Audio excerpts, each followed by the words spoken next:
If you love brutal strategy and gorgeous pixel art, then this game should be at the top of your list. Hey people, Voice talking to you, and today we're checking out Howl, a surreal new dark fantasy story that titles itself as a Souls-like deck builder. If you'd like to check this game out for yourself or see my full playthrough stream, there are links to both down in the description. Almost 6,000 years BCE, in the deep forests of Scandinavia, a son dies in his mother's arms.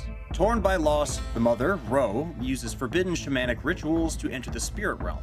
In the horrifying but beautiful new world, we join Ro in her desperate quest to track down and retrieve her son's soul before he crosses into the land of the dead. Of course, we aren't alone here, and passing through the spirit world will test her endurance, wits, and capacity for violence. Most of the spirits here are openly hostile to us, and passing through their territory will require us to defeat them in combat.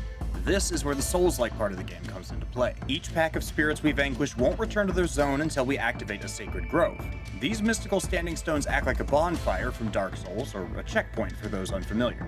Using the grove will restore all of our health, convert any death howls we've absorbed into teardrops, and revive any foes we've defeated. We can also fast travel between active groves, making backtracking and exploration much easier. Overall, this title is extremely linear, but there are alternate paths to explore, mini-bosses to hunt, challenges to conquer, and side quests to pursue.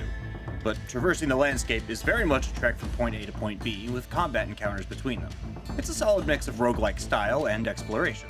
The spirit world is definitely worth exploring too.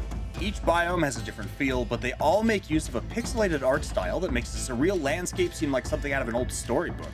This title not only shows off some incredible pixel art in the backgrounds, models, and cards, but the music and voice acting are all excellent.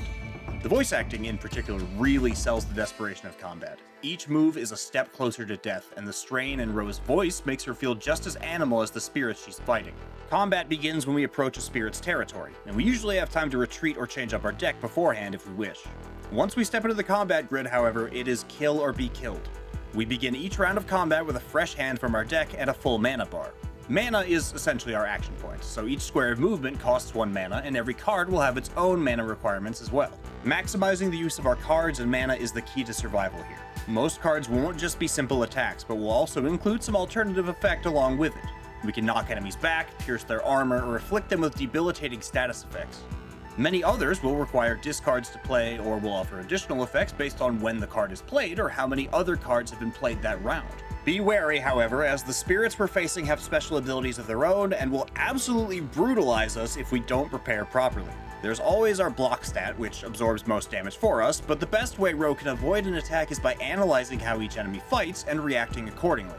Some spirits can perform dangerous charge attacks, some are slow but sturdy, relying on poison to wear us down, and others carry no melee attacks at all, preferring to keep their distance. Each spirit we defeat will release a death howl, and drop crafting materials we can use. Our starting deck is filled mainly with basic attacks, but throwing rocks won't be enough to face off against the deadly elder spirits awaiting us. New cards can be crafted in our inventory if we have the correct combination of crafting components and the right number of death howls. The farther we explore, the more valuable materials we will find, giving us access to more powerful cards. Death howls aren't a permanent resource, however. Each time we heal at a sacred grove, we automatically release any death howls we carry, adding them towards a counter which will eventually reward us with a powerful teardrop. These strange artifacts can be spent on unlocking new perks in the skill tree. There aren't many of these skills to unlock, yet, but the impact they have on combat is very apparent. The two major skill sets I saw allowed us to build up damage and release it all at once, or, my personal favorite, we gain a card equal to the abilities of whatever spirit we slay. The last component of our build comes from totems. These special items can be fitted into one of our very limited slots to apply a powerful bonus, such as additional damage on turn 1, or even netting us additional mana each turn at the cost of reducing our draws. The neat thing is, in my opinion, that there are very few cards or abilities that do just one thing, or are limited to a single build. How you utilize these abilities could drastically change from combat to combat. Depending on what's in your hand, which enemies you're fighting, and even the terrain you're standing on could throw a wrench into your perfectly optimized loadout. If you want to survive, you must adapt. Though combat is brutal and the strategic intelligence of enemies is remarkable at times, I wouldn't say this title is nearly as punishing as any of the other games we'd call Souls-like. If you fall in battle, you can simply reawaken at the moment before you entered the fight. Of course, this won't restore your health or anything, but you can try as many times as it takes, or backtrack to heal and try and reach that battle in better shape. This was an impressively beefy demo, with probably over 4 hours of gameplay in it. Now that's great, and exploring the uncanny beauty of the spirit realm was certainly captivating. However, when backtracking or going back and forth in the same biome, the background tends to become redundant. Also, despite my almost 5 hours with the game, I couldn't tell you all that much about the world of Death Howl. That doesn't mean the story won't be good. In fact, this just seems more like the kind of game that lets subtle details fill in the gaps. But a bit more variation in locations or gameplay, or more frequent lore drops would probably make this a bit more gripping. Overall, the balancing and artwork in this title are fantastic. The pacing could use some tweaking, but I'm excited to see where the storyline leads. I'm also a sucker for Scandinavian folklore and dark fantasy though, so the twisted, surreal world of this game is just really appealing to me. Anyway, I'm just the voice in your head, so what do you think about Death Howl? Do you like the pixel art style of the world?